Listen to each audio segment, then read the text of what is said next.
Entonces con eso ya empezó la grabación y Lucy, te paso la palabra. Bueno, muy buenas tardes a todos, bienvenidos. Muchas gracias por atender a nuestra convocatoria. Hoy empezamos en el marco del acuerdo que tenemos con el Instituto Roosevelt y ACELA. En este convenio tenemos todos estos acuerdos para apoyar a nuestros pacientes vinculados. Y el primero es toda esta parte muy importante de tener la asistencia de nuestros médicos y nuestros expertos profesionales del Instituto Roosevelt en la atención nuestra. Entonces empezamos con este ciclo de pregunta del experto. Es un ciclo que hoy el tema va a ser ayudas para disartria, limitación para hablar y deglutir, dispositivos de comunicación y terapias especiales a cargo del doctor Cristian Correa, neurólogo, y la doctora Joana Franco, fonoaudióloga, que son profesionales del Instituto Roosevelt. En este ciclo, este es el ciclo de sesiones que vamos a tener. Reitero el agradecimiento a nombre de nuestro fundador Orlando Ruiz, de toda la junta directiva. Agradecemos al instituto que oyeron nuestra convocatoria y hoy empezamos las sesiones el lunes 5 de abril, con lo que ya enuncié. El 19 tendremos otra sesión, ayudas para disfagia, limitación para comer, salivación, alimentación, técnica de terapia, gastrostomía, terapias especiales, a cargo de la doctora fisiatra Sandra Milena Castelar y la fonoaudióloga Alicia Carvajalino. El día lunes 3 de mayo, inmovilidad progresiva, terapia física, ocupacional, dispositivos y equipos de ayuda, la doctora fisiatra María Claudia Salcedo, la fisioterapeuta Andrea Lemos. Y avances de investigación y diagnóstico en tratamiento, a cargo de el lunes 24, ahí no tengo visibilidad, discúlpenme. También va a ser la metodología para estos eventos, va a ser que nos envíen las preguntas que tengan acerca de estos temas. Para el día de hoy recibimos una serie de preguntas, bastantes preguntas, y nosotros seleccionamos únicamente para el tema que hoy nos convoca. Entonces, bienvenidos a todos. Empezaremos entonces con la sesión del día de hoy. Nuestra primera pregunta para el doctor Cristian Correa. Ya empezamos con los términos importantes, qué es la disartria y qué es la disfagia, que creo que para nosotros es muy pertinente conocer primero estos términos, en qué consiste. Entonces, doctor Cristian Correa, le damos la palabra. Muchas gracias, Lucy. Buenas tardes a todos. Buenas tardes, doctora Peña, y todos los pacientes y familiares de pacientes que nos acompañan. Lo primero, en relación a la pregunta de qué es la disartria. La disartria es un trastorno motor en la capacidad de poder articular las palabras. O sea, no es lo mismo producir el lenguaje que se produce directamente por algunas estructuras cerebrales que tomar todas esas señales y dar como resultado un habla o una señal a través de símbolos sonoros específica. La disartria es un trastorno motor en esa capacidad de poder expresar las palabras y se asocia frecuentemente con trastornos neurodegenerativos, particularmente la ELA. Hasta 80% de los pacientes pueden presentar alteraciones ya sea para la deglución o el habla en el curso de la enfermedad y depende además de muchos aspectos como la respiración, la función de las estructuras que permiten crear la voz, específicamente la laringe, la dirección del flujo de aire, la capacidad de articular las estructuras de la boca. Cada una de esas funciones que se pueden ver alteradas en pacientes con ELA afecta la capacidad de poder percibir o de poder interpretar lo que la persona quiere decir. Hay varios tipos de disartria. En los pacientes con ELA es frecuente que ocurran al menos dos o una combinación de ambas. Una es la disartria flácida, que es aquella que se asocia con una disminución de la capacidad de poder mantener algunas estructuras como el paladar, como por ejemplo algunas estructuras musculares en la boca, y las personas tienden a presentar una voz nasal, hablan así como si estuvieran hablando un poco ñato, o está por otro lado la disartria espástica, que es aquella donde los pacientes tienden, por la afectación de otra de las estructuras afectadas en la ELA, a hablar de una manera mucho más lenta, mucho más forzada al momento de aplicar o de expresar algunas cosas. Usualmente puede presentarse una o ambas de estos tipos de disartria en pacientes con ELA. Por otro lado, la disfagia es una alteración o un retraso en el movimiento de los alimentos, desde la orofaringe o desde la cavidad oral, atravesando la parte que se encuentra cerca de las amígdalas hasta el estómago. Los pacientes usualmente lo refieren como dificultad para tragar. Esta fase o esta alteración puede ocurrir en una o varias de 3 fases. La primera fase, que es la fase oral, donde las personas al momento de tener el alimento en la boca tienen dificultades para la masticación, dificultades en el movimiento de la lengua para poder formar una estructura que se llama bolo alimenticio. Esta otra fase, que es la fase faríngea, cuando pasa desde la boca hasta el esófago y luego la fase esofágica. Es frecuente que los pacientes con ELA presenten particularmente afectación, ya sea de la primera fase, o sea, de la que permite poder crear el bolo alimenticio, o de la fase en la que los pacientes pasan el alimento y llega hasta el esófago. Gracias, doctor. Entonces pasamos a la siguiente pregunta que nos enviaron, también para el doctor. ¿Hay alguna terapia que ayude a un paciente con ELA vulvar a volver a hablar? Y asociado con la pregunta siguiente, yo creo que hay alguna terapia o tratamiento frente al avance de la disartria. Entonces le dejo esas dos preguntas, doctor. Muchas gracias. Gracias a ti, Lucy. Bueno, lo primero es que es importante tener claridad en un concepto, y es terapia que permita a un paciente volver a hablar depende desde la óptica que se le vea. Una terapia curativa que permita a una persona hablar de manera espontánea, sin ningún dispositivo, algo que permita que el paciente tenga la capacidad de comunicarse sin ayuda, realmente es poco probable. La enfermedad, una vez inicia y una vez afecta la capacidad de poder articular las palabras, difícilmente el paciente puede recuperarse de forma completa. Existen dispositivos de comunicación que vamos a ver más adelante que permiten que los pacientes puedan reforzar la capacidad de hablar cuando todavía conservan algunas habilidades, como por ejemplo la voz, la capacidad de articular las palabras adecuadamente, o dispositivos que de alguna manera suplementan esa función y le permiten a las personas poder expresar sus necesidades, sus emociones, y de alguna manera tener una comunicación más o menos funcional. Pero en conclusión, algo que ayude a un paciente a volver a hablar de manera natural, realmente no. Por otro lado, ¿hay alguna terapia o tratamiento que frene el avance de la disartria? La terapia del habla y del lenguaje se puede usar para ayudar a las personas que todavía conservan algunas habilidades para poder comunicarse de manera más efectiva, haciendo uso de herramientas que permitan respirar mejor, que permitan utilizar mejor las estructuras de la comunicación que todavía funcionen, y en el hipotético caso en que los pacientes pierdan la comunicación, utilizar los dispositivos que se tienen para ese tipo de casos. Pero realmente una terapia o tratamiento que haga que la disartria avance una vez iniciado, realmente es poco probable también.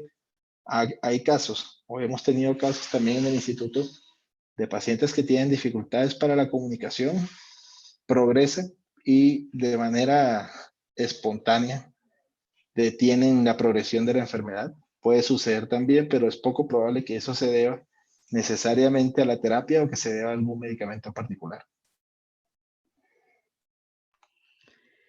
Bueno, pasamos a la siguiente pregunta para el doctor Cristian y para Joana, la doctora fonoaudióloga. ¿Cómo ayudar a los pacientes que pierden el habla? ¿Y qué puedo hacer para poder hablar ya que estoy perdiendo mucho esta habilidad? Entonces, tienen mucha similitud las dos preguntas, por eso las pusimos conjuntas. Entonces, ustedes dirán quién tiene la palabra, el doctor Cristian o Joana. Sí, me permite, Giovanna, de pronto comienzo yo y luego ella complementa. Bueno, el tratamiento de las alteraciones en el habla en los pacientes con ELA se plantea con base en uno de 3 manejos. Uno, que es el uso o la realización de terapia con ayuda de fonoaudiología. 2, el manejo de trastornos asociados que afecten el mecanismo del habla. Es importante tener en cuenta que no necesariamente todos los pacientes que tienen dificultad para hablar o que tienen disartria necesariamente se debe a que las estructuras que están directamente relacionadas con la articulación de las palabras están afectadas. No necesariamente el paciente tiene una afectación en el movimiento de la lengua o de la cavidad oral, o para poder, digamos, llevar a cabo el resto de funciones, puede que el paciente tenga una afectación predominante en la función respiratoria, y en ese caso, ese tipo de alteraciones debe manejarse para poder ayudar al paciente a poder tener una comunicación adecuada. Y en los casos en que desafortunadamente la progresión de la enfermedad lleve al paciente a tener una alteración casi completa para poder comunicarse por vía oral, entonces en ese momento utilizamos dispositivos de comunicación alternativos, ya sea de baja o alta tecnología. Más adelante vamos a tener la posibilidad de hablar un poco de ellos en una de las preguntas que enviaron anteriormente.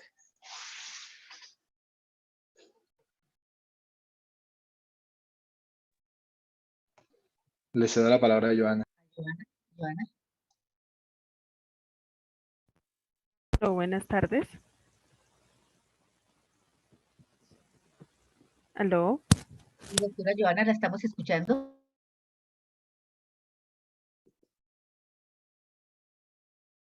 No, no la escuchamos, doctora.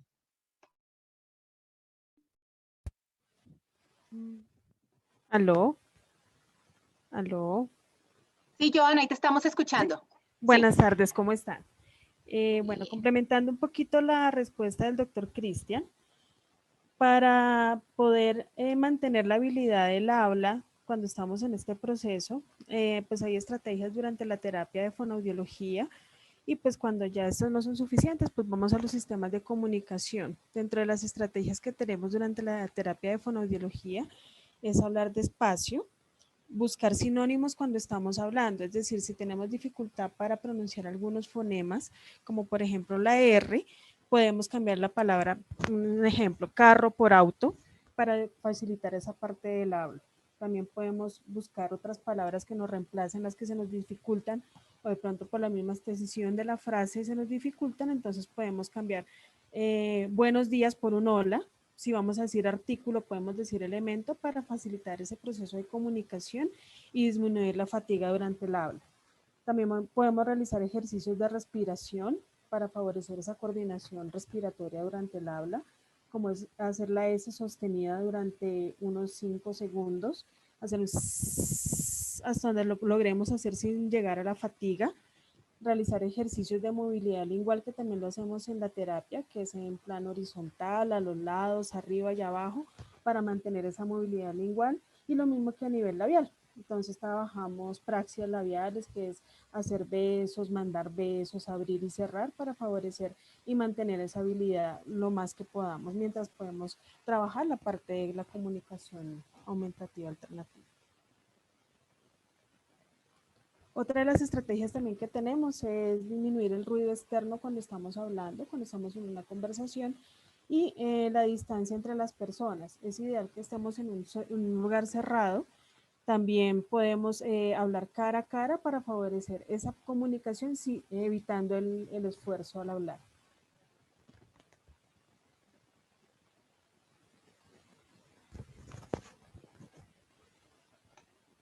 Bueno, no sé si, entonces pasaríamos a la siguiente pregunta. Doctor Cristian, pregunta a uno de los pacientes, ¿qué escalas se aplicarían para determinar prescripciones de ayuda alternas en comunicación para pacientes con ELA?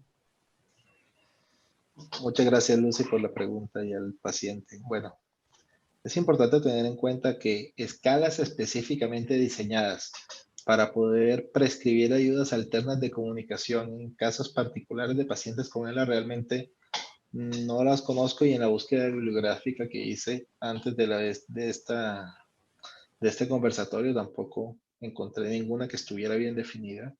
En el Instituto Roosevelt realizamos una evaluación funcional llamada Focus ELA, en la que se tienen en cuenta, primero, los síntomas que el paciente describe. Segundo, cuáles son los hallazgos en la cinedeglución.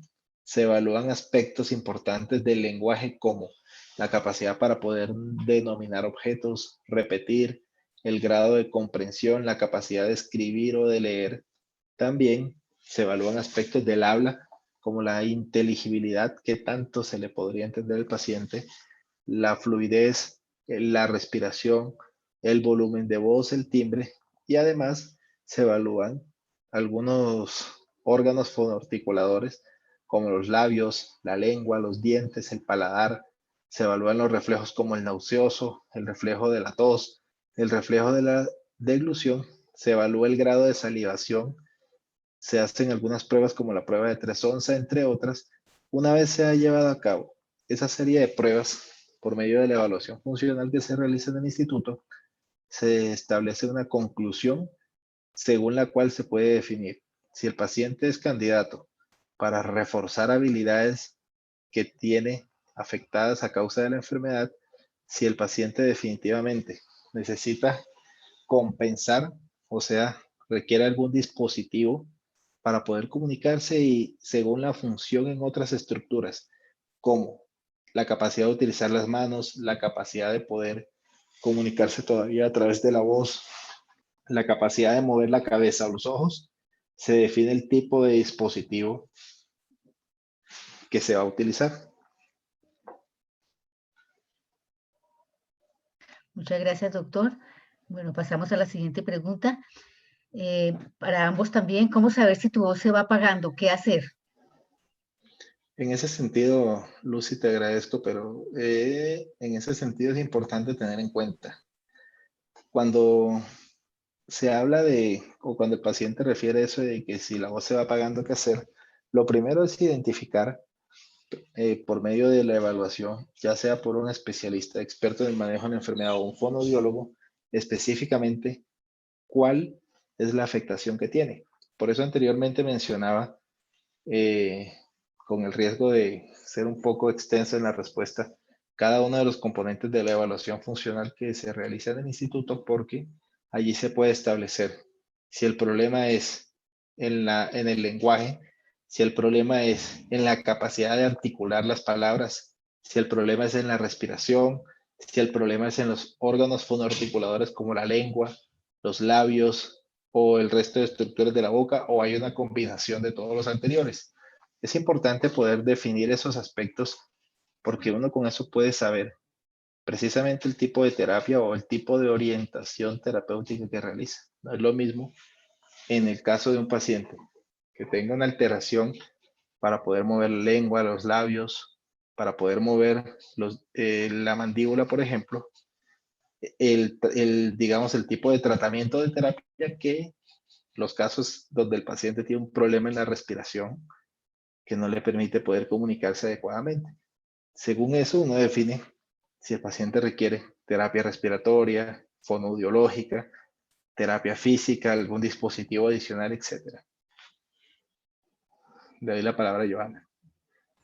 Bueno, lo que decía el doctor Cristian, hay que diferenciar si es una dificultad en la voz o en el habla. Cuando tenemos dificultades en la voz, cuando sienten que la voz se está apagando, se siente ronquera, debilidad o fatiga cuando se está hablando, la voz se siente como monótona, sin entonación. También las frases se vuelven muy cortas por la dificultad en la coordinación de la respiración. Las pausas durante el habla son apropiadas, es decir, estamos hablando y entonces comienza la fatiga para hablar. Hay hipernasalidad, que es como la voz que se siente como si tuviéramos gripa. Y el flujo del aire está disminuido cuando tenemos dificultades en la voz. Cuando hay dificultades en el habla, que es diferente, es la dificultad para la coordinación en los movimientos o en los movimientos linguales, en la fuerza para hablar. Cuando vamos a pronunciar la R, la lengua nos sube, la sentimos pesada, igual cuando vamos a pronunciar la B, la P, no hay suficiente fuerza para pronunciar estos fonemas, al igual que los fonemas posteriores, como la K, la G, la J. Esos son dificultades en el habla. Entonces, ya cuando tenemos diferenciados estos dos aspectos, podemos así encaminar la terapia de fonoaudiología en el caso que se requiera fonoaudiología, o si es diferente la parte de respiración, pues va hacia la parte respiratoria.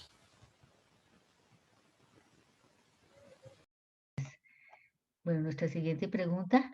¿Qué métodos o ejercicios nos ayudarán antes que se presenten estas situaciones? Ok. Bueno, los ejercicios que se pueden realizar, primero ejercicios de respiración, como lo comentaba anteriormente, la S sostenida, sin llegar a la fatiga, hacer la A sostenida y O para favorecer esa parte de la voz, el cierre de las cuerdas vocales también. Repetir patacá, petaca, pituco, que también lo hacemos durante la terapia. Leer en voz alta un texto, pero primero lo leemos mentalmente y luego en voz alta, respetando las pausas, sin llegar a la fatiga. También podemos hablar y mirar cuántas palabras podemos decir por respiración. Y con eso miramos hasta dónde podemos llegar a hablar sin tener fatiga ni en la voz ni en el habla.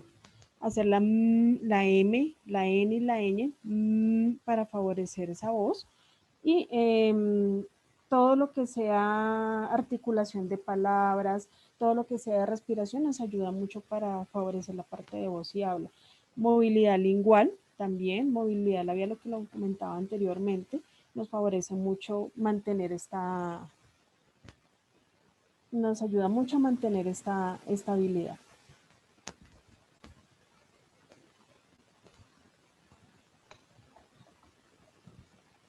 Bueno, la siguiente pregunta también para los dos. ¿Qué métodos podemos usar para mejorar la comunicación con nuestros pacientes? Antes que todo, disculpen que me suena un poco ahogado, pero me he tomado muy a pecho el consejo de no reprimirme en la alimentación. Bueno, ¿qué métodos podemos utilizar? Una vez que el paciente se ha evaluado de forma integral, se ha definido el tipo de alteración en la comunicación que tiene, el grado de afectación, así como las habilidades que aún conserva, podemos realizar alguna de las siguientes. Si el paciente conserva habilidades comunicativas, se debe reforzar con distintos tipos de terapia. Ahorita la doctora Joana nos profundizará probablemente al respecto y dentro de las que están el refuerzo de la respiración con técnicas de inhalar y exhalar varias veces sosteniendo la respiración, además de otras estrategias según las condiciones del paciente. Si, a pesar de ello, el paciente no tiene la capacidad de comunicarse adecuadamente, dentro de la evaluación se define si el paciente tiene la capacidad de realizar alguna de las siguientes funciones. Si puede mover las manos, si conserva la capacidad de poder comunicarse a través de la voz, pero tiene dificultades para escribir, si no conserva la voz ni puede escribir, pero puede mover la cabeza, o si definitivamente no conserva la voz, no tiene la capacidad de escribir, tampoco tiene la capacidad de mover la cabeza, pero sí puede mover los ojos. Estos datos son importantes porque hay distintos tipos de dispositivos de alta y baja tecnología que no necesariamente implican realizar ningún tipo de gasto. Por ejemplo, si el paciente tiene una dificultad para comunicarse a través de la voz, pero mueve adecuadamente las manos y lo hace de forma funcional, hay unas aplicaciones que en inglés se llaman text-to-speech o convertidores de texto a voz que le permiten al paciente escribir y luego de eso, a través de elementos dentro de esos aplicativos, poder expresar a través de la voz el tipo de necesidades o de cosas que quiere comunicar. Ahora en un rato les comparto a través del chat cuáles dispositivos tenemos a mano en cada una de las circunstancias. Si el paciente no tiene la capacidad de escribir, pero conserva la voz y desea de pronto comunicarse a través de mensajes de texto, puede hacerlo a través de algunas aplicaciones como una que se llama acceso de voz, en inglés Voice Access, o dispositivos recientes electrónicos como uno que tiene Amazon que se llama Alexa, entre otros que también Google tiene recientemente. Digamos que no necesariamente hay que hacer un gasto muy alto. Sin duda, los dispositivos o las estrategias se van adaptando a las condiciones del paciente, a su capacidad y al tipo de limitaciones que tiene. Por ejemplo, no necesariamente se debe disponer de una tableta o de un celular. Si el paciente no puede hablar, pero puede mover las manos de forma funcional, puede comunicarse a través de la escritura, por medio de un esfero y un papel. Así de simple. Por otro lado, si el paciente no tiene la capacidad de conservar la voz ni puede escribir, hay otros dispositivos como gafas láser que permiten poder orientar el tipo de comunicación que el paciente quiera hacer en unos paneles especiales Hay unos tipos de mouse facial que permite al paciente utilizar tanto el celular como las tablets. Hay incluso otros dispositivos ya más avanzados como uno que se llama ViaCam. Si definitivamente el paciente no conserva la voz, no conserva la capacidad de escribir, ni tampoco puede mover la cabeza, se pueden utilizar dispositivos de baja tecnología como unos tableros especiales que se llaman los tableros de Corradini o dispositivos ya más avanzados como por ejemplo el Iris Bond o el Tobii. A través del chat les voy a compartir entonces en cada situación qué tipo de herramientas tenemos para la comunicación. Bueno, de acuerdo a los métodos que se utilizan para mejorar la comunicación desde fonoaudiología, tenemos dos tipos de tratamiento. Uno que es de mantenimiento y otro que es compensatorio. De mantenimiento miramos las habilidades que todavía tenemos a nivel de respiración, de habla, de voz y de deglución. También miramos si todavía hay habla, si, bueno, hay disartria, pero esta disartria todavía le permite hablar. ¿Cómo podemos mantener estas habilidades de articulación? En respiración, ¿cómo está la respiración? ¿Cómo podemos mantener la inspiración, la expiración con la S, con la A, con las series automáticas de los meses del año, que tome aire, sostenga 5 segundos y lo expulse diciendo los meses del año, igual con los días de la semana, para así mantener la función de la respiración para el habla? También tenemos todo lo que es voz, lo que les estaba explicando anteriormente, que son los mismos ejercicios y pues también van variando dependiendo cada paciente. Y el compensatorio, que es aquel en donde las habilidades de voz y habla ya pues están muy difíciles en este momento, pues empezamos con los sistemas de comunicación. Cuando tenemos todavía voz, cuando tenemos todavía habla, podemos iniciar un entrenamiento con sistemas de baja tecnología, que pueden ser incluso las mismas hojas, los lápices, el abecedario, para que puedan ir mostrando cada una de las letras que necesitan formar la palabra para que se puedan comunicar. Están los sistemas de comunicación con pictogramas, que también son muy efectivos, en donde se hace una agenda con las necesidades básicas del paciente, qué es lo que él necesita diariamente, cuáles son sus actividades diarias, cotidianas, para mejorar la comunicación con su entorno. Hay otros sistemas de comunicación que son por medio de celular, como lo comentaba el doctor Cristian. Hay uno que es también muy bueno, que es el T2S, que es mediante texto en el celular. Ustedes lo pueden descargar por Google Play Store y ahí lo pueden descargar. Entonces escriben lo que quieren decir cuando hay habilidad todavía a nivel manual y el texto o el aparato les ayuda a traducir a voz lo que ustedes quieren decir.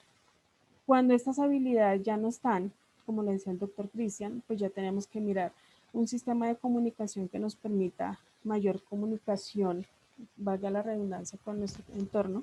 Tienen los sistemas de comunicación de alta tecnología. Bueno, los de baja tecnología también tenemos el de Corradini, que es el que se utiliza también muchísimo, que es con el abecedario para comunicarse con todo su entorno. Y los sistemas de comunicación de alta tecnología, eso se hace un entrenamiento en el Instituto Roosevelt. Son 12 sesiones que se realizan donde aprenden a utilizar su sistema de comunicación, sea Tobii, sea Iris Bond, bueno, el sistema que corresponda, y aprenden a comunicarse con esos sistemas de comunicación. De hecho, ingresar hasta internet, poder ingresar un Excel, un Word, hacer llamadas, entonces son sistemas que nos facilitan la comunicación, tanto de baja tecnología como de alta tecnología, pero nos permite la comunicación con nuestros pacientes. Bueno, muchas gracias. Pasamos a la siguiente pregunta. ¿Qué métodos de comunicación podemos implementar en una persona mayor diagnosticada con ELA? Bueno, lo que les comentaba, hay de baja y alta tecnología. Los de baja tecnología pueden ser las agendas de comunicación, donde están los pictogramas con las necesidades básicas, lo que ellos necesitan, si tienen sueño, si tienen dolor, si quieren salir al parque, si quieren ir a la iglesia. Simplemente ellos señalan. Puede ser que señalen con el dedo o con los ojitos, van mirando cada una de los pictogramas y se le va comprendiendo todo lo que necesitan decir. Si la parte alfabética está muy bien, entonces también lo podemos hacer con el alfabeto y ellos van mirando cada una de las letras y van formando su palabra. Cuando esto no se puede hacer, entonces vamos a otros sistemas de comunicación, como es el de Coraday, o podemos hacer el de sistema de comunicación por seguimiento visual, que se aplica para todos los pacientes. Desde que tengan las habilidades para poder acceder a este sistema de comunicación. Ay, disculpa que te incomode, Lucy. Le complementaría a Joana simplemente que además de evaluar la capacidad de comunicarse, en una persona mayor habría que tener en cuenta otras variables como si, por ejemplo, tiene la capacidad de escuchar adecuadamente, si por causa de la edad no tiene, por ejemplo, una dificultad en la audición, hipoacusia o alguna alteración cognitiva que eventualmente pueda dificultar el uso adecuado de alguno de los dispositivos. Esas serían variables adicionales a tener en cuenta que nos permitirían eventualmente tomar la decisión hacia uno u otro elemento posteriormente o eventualmente reforzar aquellas funciones afectadas como el caso de la audición con dispositivos como audífonos, entre otros. Muchas gracias, doctor, por esa observación.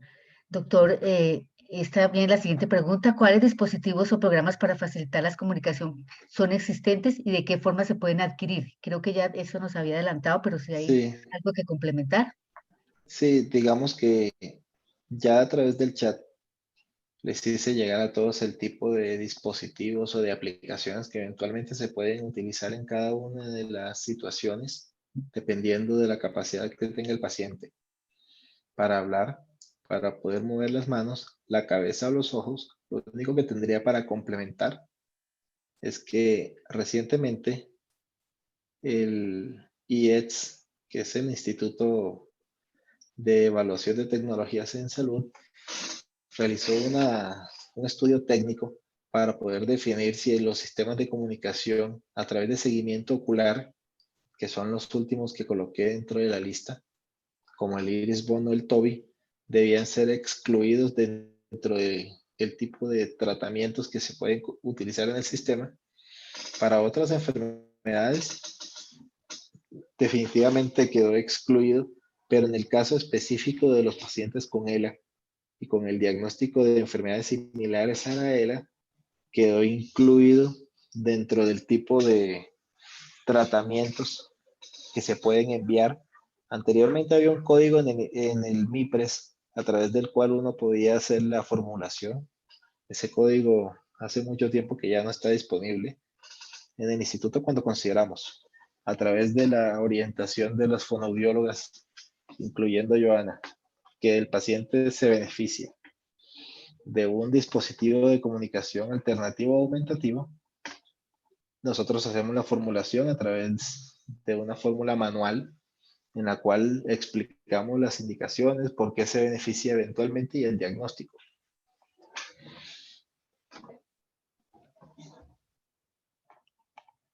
Bueno, doctor, muchas gracias. Las siguientes preguntas para el doctor también, y si al caso, pues nos puede complementar también Joana, la doctora Joana. ¿Cómo manejar la disfagia y cómo sospechar que ya vas teniendo problemas de disfagia? Realmente es como la introducción al siguiente tema. Muchas gracias, Lucy. Yo quisiera iniciar respondiendo a la segunda pregunta. ¿Cómo sospechar que una persona va teniendo problemas de deglución? Lo primero son una serie de manifestaciones, como por ejemplo la disfonía, es decir, que el paciente empieza a hablar como si estuviera ronco. La nasalización de la voz, es decir, que empieza a hablar como si definitivamente gran parte de la comunicación estuviera a nivel de la nariz, valga la redundancia, dificultad para mantener la boca cerrada. La misma disartria, o sea, la dificultad para el habla también puede orientar a que el paciente tiene dificultad para la deglución. La salivación excesiva, el hecho de que el paciente tosa o cambie de coloración los labios, tornándose morado cada vez que prueba alimentos. Casos cuando los pacientes, por ejemplo, tienen atragantamientos, también se van teniendo en cuenta como probables síntomas de una alteración en la deglución.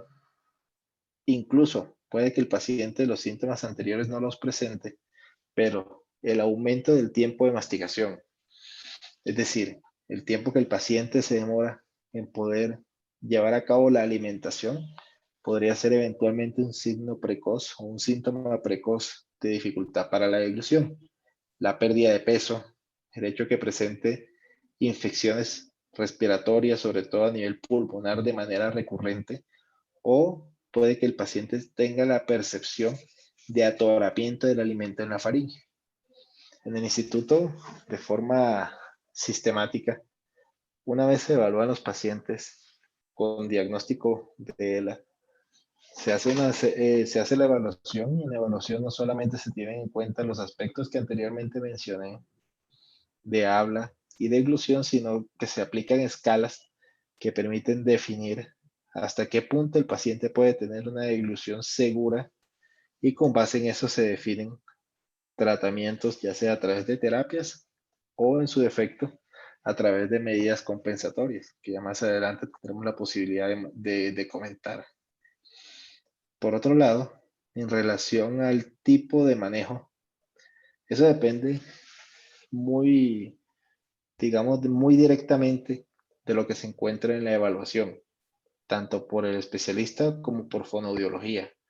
¿Por qué? Porque en aquellos casos en los que el paciente no tenga pérdida de peso significativa, no tenga riesgo que el alimento pase a través de la vía aérea, podría tenerse en cuenta algunas estrategias desde el punto de vista de fonoaudiología, como por ejemplo estrategias compensatorias como inclinar la cabeza hacia adelante al momento que se lleva a cabo la dilución, con el objetivo de cerrar en lo posible la vía aérea, modificación de la consistencia de los alimentos, pasando de una dieta sólida a una dieta semiblanda, la modificación de los líquidos, pasando de líquidos claros a líquidos espesos, incluso utilizando medicamentos como espesantes, desencadenando o estimulando el desencadenamiento de reflejos como el reflejo nauseoso, entre otros. Una vez el paciente presenta una pérdida de peso mayor de 5 a 10% del peso que traía en 2 a 6 meses, a veces es difícil poder definir ese tipo de puntos en particular. Si se evidencia a través de una cinedeglución o en la evaluación fonoaudiológica que el paciente tiene paso de los alimentos a la vía aérea, si el paciente no tiene la capacidad de poder suplir las demandas energéticas, o eventualmente si el paciente tiene, digamos, un consumo de alimentos que no suple lo que necesita, se podría considerar la opción de la gastrostomía. La gastrostomía, es importante aclarar, anteriormente lo hicimos en otra charla también con ayuda de Acela y con ayuda de la doctora Marta. La gastrostomía no necesariamente implica que el paciente va a tener la sonda colgando. Hay distintos tipos de sondas de gastrostomía, algunas incluso que quedan adheridas a la piel en forma de botón.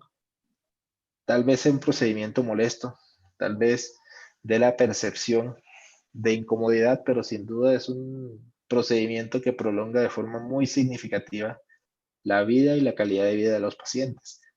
La gastrostomía se puede realizar a través de endoscopia cuando los pacientes tienen una capacidad vital forzada mayor del 50-60%, puede hacerse con ayuda de imágenes como la TAC, por ejemplo, o puede hacerse abierta a través de una cirugía, pero esta última forma se asocia usualmente a riesgos relacionados con la anestesia, relacionados con la exposición a un ambiente quirúrgico, entre otras cosas. Lo ideal, digamos, no es sugerir uno u otro manejo como prioritario, sino evaluar al paciente, poder saber cuál es el grado de afectación que tiene y con base en eso plantearle alternativas, incluyendo, si fuera necesario, exponiéndole los beneficios del uso de la gastrostomía. Bueno, muchas gracias, doctor. Seguimos también con la siguiente pregunta.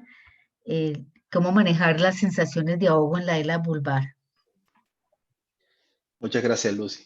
Bueno, digamos que del mismo modo que anteriormente planteamos que en algunas ocasiones los pacientes pueden tener dificultades en la comunicación asociadas con dificultad respiratoria. También aquí en este caso se nos plantea una circunstancia parecida, pero al revés. Es decir, puede que los pacientes tengan una afectación o una sensación de ahogo relacionada con dificultades en la deglución en el hipotético caso en que los alimentos pasen directamente a través de la vía aérea y no permitan que se produzca una adecuada respiración. Pero en ese caso también habría que tener en cuenta otras alternativas. Puede que los pacientes tengan sensación de ahogo porque, por ejemplo, siendo una era vulvar, tengan debilidad de las estructuras en la cavidad oral que dificulten el paso de aire. Puede ser que el paciente, así como tiene dificultad o tiene debilidad y en algunos casos adelgazamiento de los músculos dentro de la boca, puede que también tenga debilidad o disminución del volumen de los músculos que se encargan de la respiración y sean esos los que estén ocasionando la dificultad para respirar o esa sensación de ahogo que refiere la paciente. Si es por trastornos fonoaudiológicos, o sea, por trastornos en la deglución, están las alternativas que anteriormente planteamos, tanto con terapia fonoaudiológica como por gastrostomía. Si fuera por trastornos respiratorios, lo primero que hay que hacer es evaluar la función respiratoria por lo menos con oximetría, con espirometría y con una medición de la fuerza muscular, tanto para la inspiración como para la expiración, o sea, para ingresar y expulsar el aire.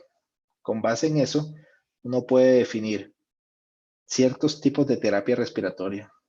Por ejemplo, utilizar inspirómetros, técnicas manuales de asistencia para la tos, que puede ser incluso el familiar, asistentes mecánicos para la tos, o si la afectación es mucho mayor, podría requerirse dispositivos como por ejemplo el BiPAP, cánulas de alto flujo, o según el grado de afectación y las preferencias del paciente, se podría plantear la alternativa de la gastrostomía. Lo más importante ante todo es tener una evaluación por parte de especialistas, fonoaudiólogos o terapeutas respiratorios con experiencia en el manejo de pacientes con ELA y con base en eso poder definir cuál es el tipo de terapia que necesite según el estado del paciente. Algo muy importante y en lo que quisiera hacer énfasis y tal vez por eso resultó muy útil la forma como se organizó la charla es cada paciente uno por uno tiene características particulares. De 1000 pacientes con ELA, cada uno de ellos tiene características que son únicas y que hay que evaluar antes de tomar una decisión de poder proveer algún tipo de tratamiento. Eso para evitar que precisamente los pacientes utilicen tratamientos que tal vez en algún paciente sean más útiles, pero en otros tal vez no apliquen porque tenga alteraciones físicas o alteraciones respiratorias o de la deglución adicionales que demanden otro tipo de tratamientos. Lo más importante es hacer una evaluación, poder definir de manera integral cuál es el estado del paciente y con base en eso orientar el tipo de tratamiento. No sé si Giovanna quiere complementar algo. Bueno, y desde fonoaudiología se realiza valoración, pues devolviéndonos un poquito a deglución, que bueno, se va a extender el tema en la próxima charla. Son exámenes o pruebas que se hacen estandarizadas para determinar cuál es el grado de disfagia que tenemos que hacer desde fonoaudiología para mejorar o pues para mantener esa habilidad de la deglución, cuáles son los tratamientos compensatorios que necesitamos de acuerdo a cada uno de los pacientes y cuáles son los tratamientos a nivel terapéutico. ¿Sí? Entonces, cada paciente es diferente. No podemos generalizar la disfagia en un paciente con ELA, simplemente tenemos que hacer una valoración estandarizada, objetiva, para poder así determinar el tratamiento a seguir, que pues que se realizará en la próxima charla más extenso el tema. Aparte de eso, se realiza la cinedeglución, que es la prueba objetiva que realizamos para mirar qué grado de disfagia tenemos y así también encaminar nuestro tratamiento. En cuanto a la respiración, desde fonoaudiología trabajamos mucho la respiración para favorecer esa coordinación en el habla, esa sensación de ahogo, no solamente para hablar, para comunicarnos, sino para deglutir también. Entonces son ejercicios que van encaminados a favorecer esa parte respiratoria, esos músculos respiratorios que también van de la mano con terapia respiratoria. Como les digo, cada terapia pues es diferente con cada paciente, pero los ejercicios que se pueden realizar desde casa pues son la S sostenida, la A sostenida, inhalar, sostener 5 segundos, exhalar nuevamente, hacer los meses del año, los días de la semana, los números del 1 al 20 para favorecer esa capacidad respiratoria.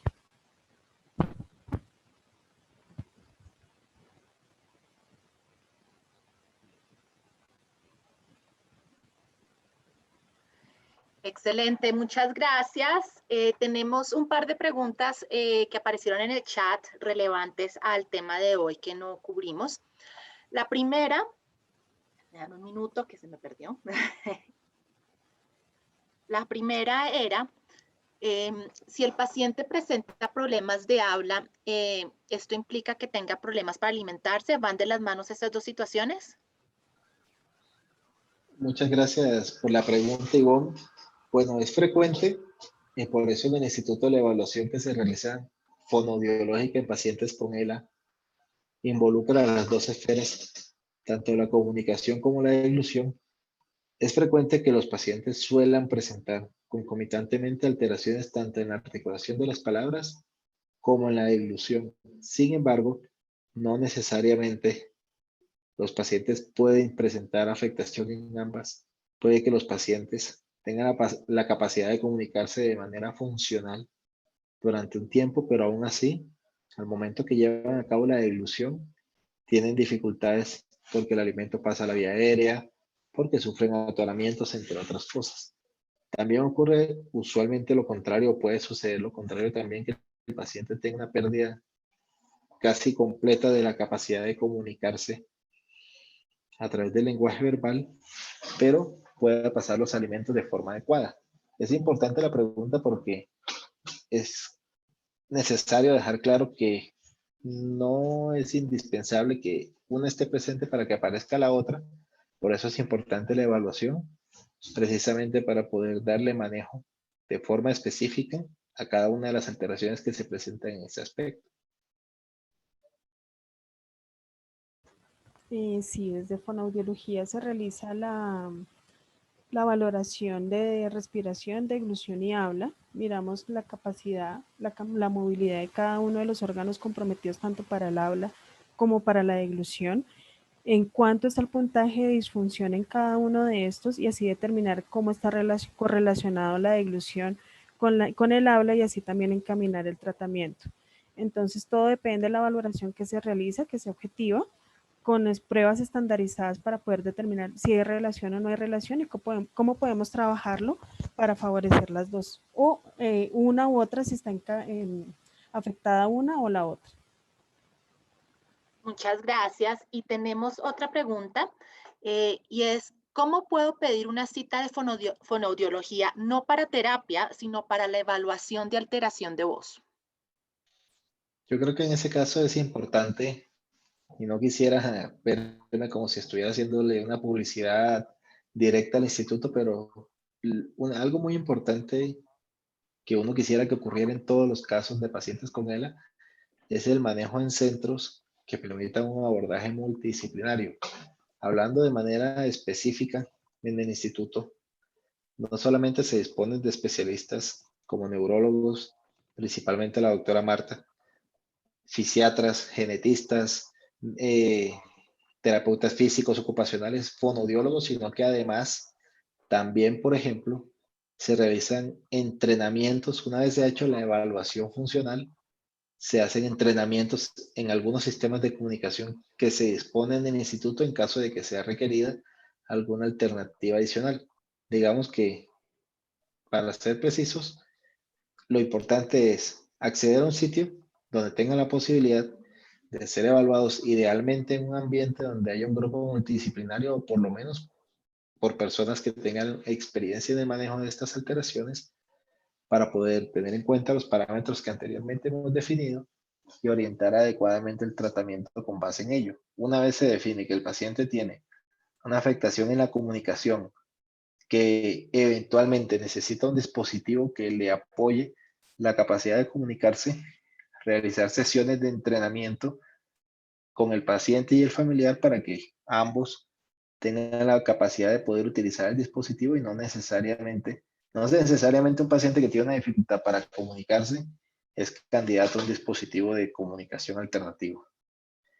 Puede ser que el paciente tenga una dificultad en el movimiento de los ojos, tenga una dificultad cognitiva, una dificultad auditiva o simplemente no tuvo la capacidad de poder llevar a cabo el entrenamiento de forma adecuada y en ese caso se buscarían alternativas que permitieran poder favorecer la comunicación. Idealmente, siempre con el acompañamiento de los familiares que nos permitan el apoyo y el uso de esos dispositivos en la casa.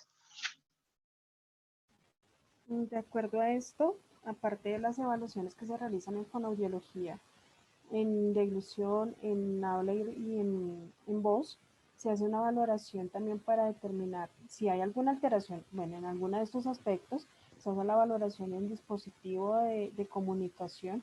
Esta evaluación es una evaluación completamente diferente, en donde miramos las capacidades en cada uno de los pacientes para así poder determinar para qué sistema de comunicación es apto o no es apto. Pero también tenemos que tener en cuenta cuál es el tipo de dificultad, si es en voz, si es en habla o si es en deglución, para poder así fijar el tratamiento a seguir. Muchísimas gracias, doctores. Con eso hemos llegado al final de la sesión de hoy. La sesión de hoy y todas las otras sesiones de Pregúntale al Experto se van a grabar. Esta se ha grabado. En unos días estará disponible en nuestro canal de YouTube y a todos se les enviará al email que registraron el enlace para que lo tengan. En la pantalla pueden ver el cronograma. Estaremos enviándoles al email que registraron la invitación para que hagan el registro y los invitamos a que hagan las preguntas cuando hagan el registro para que las podamos organizar e incluirlas en las charlas. De nuevo, muchísimas gracias a el doctor Correa y a la doctora Franco, a Lucy Barrera de Acela. Fue extremadamente valiosa toda la información. Lucy, no sé si quieras agregar algo más. Agradecer a todos y esperar las preguntas. Vamos a estar muy atentos a todas sus inquietudes porque de eso se trata este conversatorio, realmente de escuchar a todos en el día a día que van sintiendo, que van interrogantes que tengan, pues están los expertos para poder abrir. Y muchísimas gracias, reitero, a nombre de nuestro fundador Orlando, a nombre de la Junta Directiva y de todos nuestros vinculados a ustedes, doctor y doctora, por sus grandes y valiosos aportes que nos dieron en la noche de hoy. Y los esperamos pues dentro de 15 días para el siguiente tema con sus preguntas. Muchas gracias. Muchas gracias a todos. Hasta luego, gracias. Gracias. Gracias a Lucy y a todas las personas de Acela por la invitación y a los pacientes por el acompañamiento. Gracias. Gracias, gracias.